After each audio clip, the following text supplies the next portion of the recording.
Hi everyone. Welcome to the next podcast of EPM Confessions. And we are here with Freya Bull. And Hi. yeah, how are you doing? So this one is a bit different, but we're calling it EPM Insights from Athlete to Recruitment Leader. Okay. Hi. So Freya, we'll start with the first question. Could you outline your career journey leading up to your current role? Yeah, I mean, this is the only corporate job I've ever had, so I can't say I've had too much of a career journey.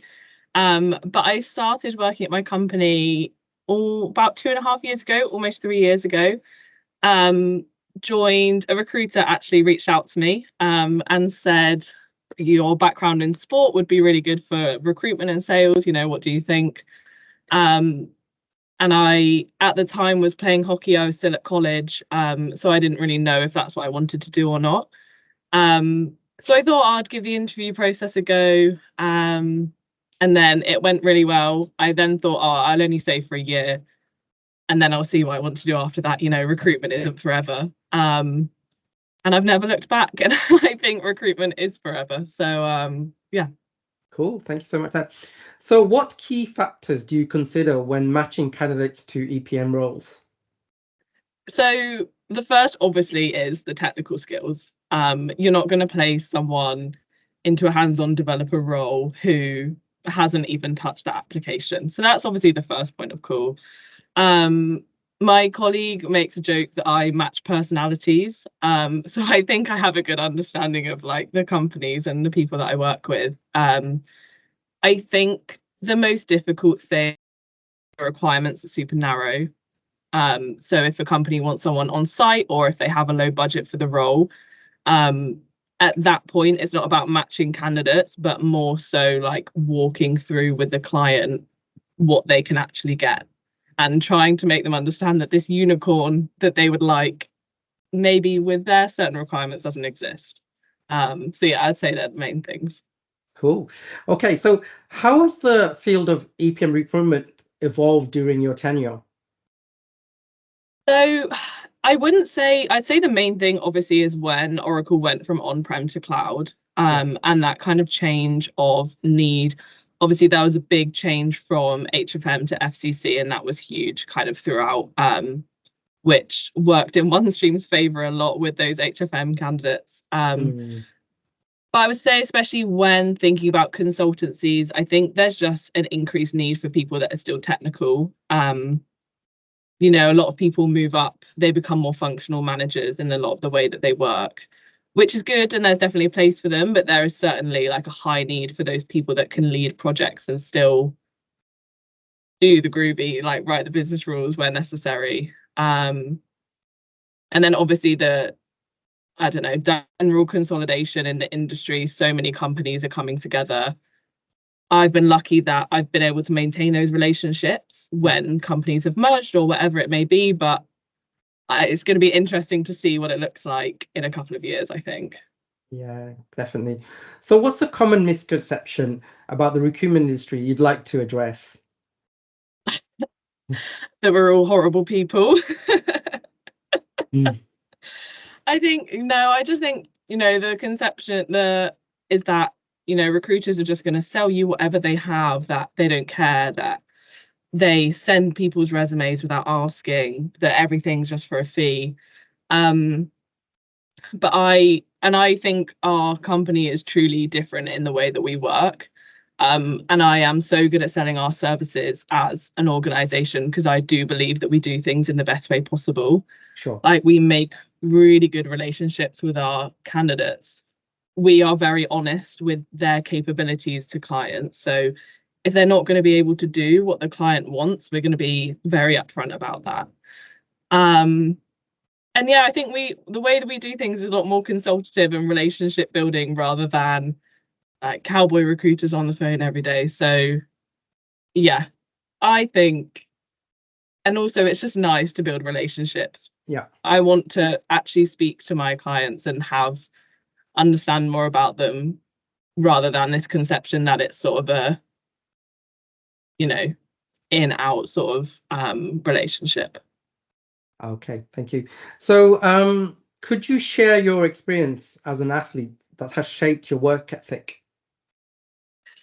Yeah, so I'd say the main thing is non-negotiables and discipline. It's not something I've ever thought of until you sent me that question. I think it's just you just do it, and you're just used to doing it. So, there are things in everyone's job that they don't like doing, and you just have to do it, and you just have to work hard.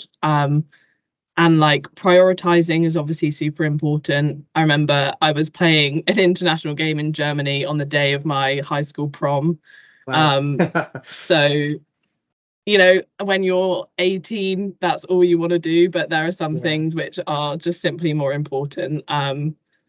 So yeah, I've always worked towards a goal, and obviously in a sales-based role like recruitment is, it goes pretty well hand in Cool, cool. hand. Yeah, no. Yeah, so what's one of the most rewarding experience you've had in recruitment?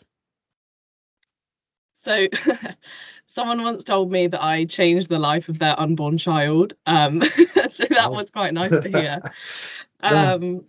But I think as well, I think the nicest thing that I enjoy seeing is when I play someone at the company carry on catching up with the client and they're doing really well, or I see someone that's then been promoted. Um, or a couple of times, the candidates that I've placed then interview my candidates. And it's just so nice to see them in such like a managerial role that I basically made happen. It's quite cool. Fantastic. So outside of, say, EPM recruitment, what hobbies or interests do you pursue? Yeah, so I moved to New York in September, so a lot of my time is obviously spent exploring the city. And then I do a lot of running. So I'm actually running the Paris Marathon Wow. in April. So that takes up a lot of time as well. And yeah, I think more recently running's all I've really been doing Wow, cool. and Yeah, exploring the city. But yeah, cool. So if you hadn't pursued a career in recruitment, what profession would you have liked to explore? I can't even answer this question. I have no idea. Right. Yeah, my mum's a teacher and I don't have that sort of patience for Ah, children. mm, My dad and brother are in sales, so it's basically the same. So I don't know too much cool. about anything else. All right, that's okay. So how do you approach the challenge of sourcing candidates for niche EPM roles? Yeah, so I like to think that the way that we do things, we're very candidate driven.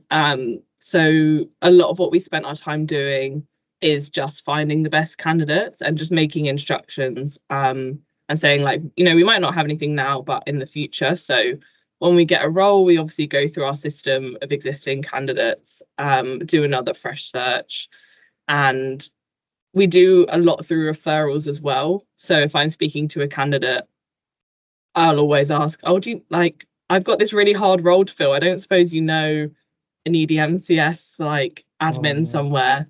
And more often than not, like obviously good people know good people. So sure. that's actually super helpful. And then we know all the companies that use and implement Oracle. So That's good. it's just doing things that may not be keyword led, but just going through those. Fantastic, cool. So in what ways do you believe your work impacts the broader EPM community? I don't know how big my impact is. I certainly help the companies that I work with. But I think obviously helping people find new roles and new adventures, maybe less so recently, but there used to be a lot of cross training that happened. So people learning like new EPM tools, moving from Hyperion to OneStream and anything like that, like is super impactful to make sure that everyone, has as much skills as possible.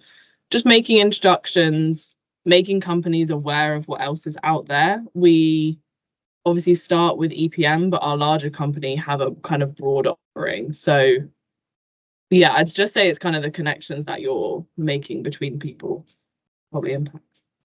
Cool, thank you. So can you discuss a particular success story that stands out in your career? So yeah, it's difficult because obviously everything has to stay confidential. Sure, sure. Yeah. So Yeah, I actually don't really know. I think for me the ones that are particularly successful is maybe more in the business development side of things. Yeah, So companies don't like to get emails all the time from recruiters and get no, calls of from course. them saying that we can help. Obviously, it's like I appreciate that that's annoying. But there was a company that I had been calling and emailing for about 2 years, and they finally Mm, agreed to work with us, set up a call. So I yeah, felt like that actually was hard work, so well mm, spent, which was nice to turn around. And then there are obviously success stories about placing like candidates into high salary roles, which internally is very successful. But I'd say the one that I enjoy most is when it's been a very long time coming. cool. Thank you. So, what advice would you give to someone looking to start a career in, say, recruitment or EPM recruitment, which is a bit more niche? Take a deep breath. Mm, um, I think you just have to go in head first. I think you have to do that with anything. It's a lot of work. It's a lot of rejection, and I think you just have to be prepared for that. But the important thing, especially within EPM, is that relationships and networking is truly what runs this as a space. Like when I've been to Kscope before, the community yeah. that this is, I was so overwhelmed by just how people were. It was really nice. So I think it's super important to get on that wavelength. And it's not, you can't do recruitment as simply candidate A fits this role. It's just not going to sit well. Thank you so much. It's been really insightful, and it's good insight to the audience, definitely. But yeah, definitely, hopefully do a podcast in the future too.